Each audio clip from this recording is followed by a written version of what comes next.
watching out. For you, this is Newswatch 12 at 4.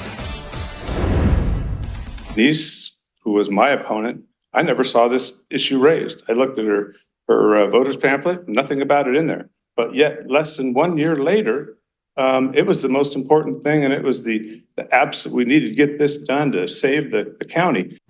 Despite concern from the standing members of the Jackson County Board of Commissioners, Denise Kraus has decided to put her name in the race. Thank you for joining Newswatch 12 at 4. I'm Tim Quidadamo. And I'm McKenna Marks. Kraus is the leader of Jackson County for All, a local organization that successfully collected enough signatures to get 3 new measures on the May ballot.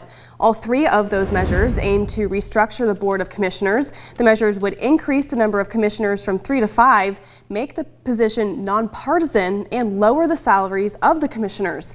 Kraus, who is the campaign manager of Jackson County for All, announced yesterday that she will be running for commissioner herself.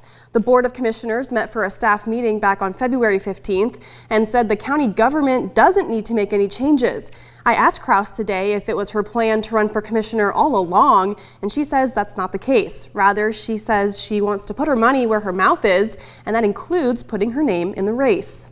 I want it to be representative of all of the people of Jackson County, and I'm willing to do that.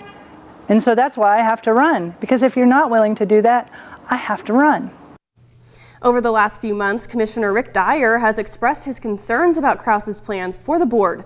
He says her initiatives would do more harm than good. I reached out to Commissioner Dyer today for a comment on Kraus's run, but have not yet heard back.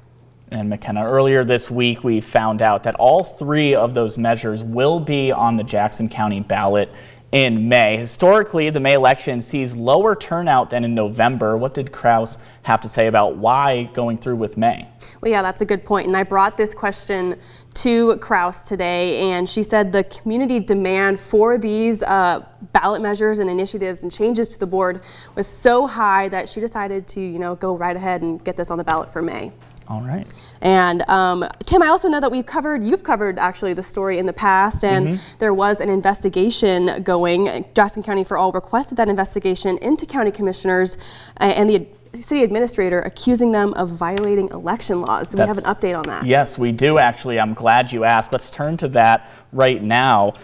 Today, the Oregon Secretary of State's office told Newswatch 12 that it is not going to investigate the Jackson County Board of Commissioners. The Secretary of State's office says it's declining the investigation request, adding that, quote, election staff did not hear or see any possible violations presented in that complaint.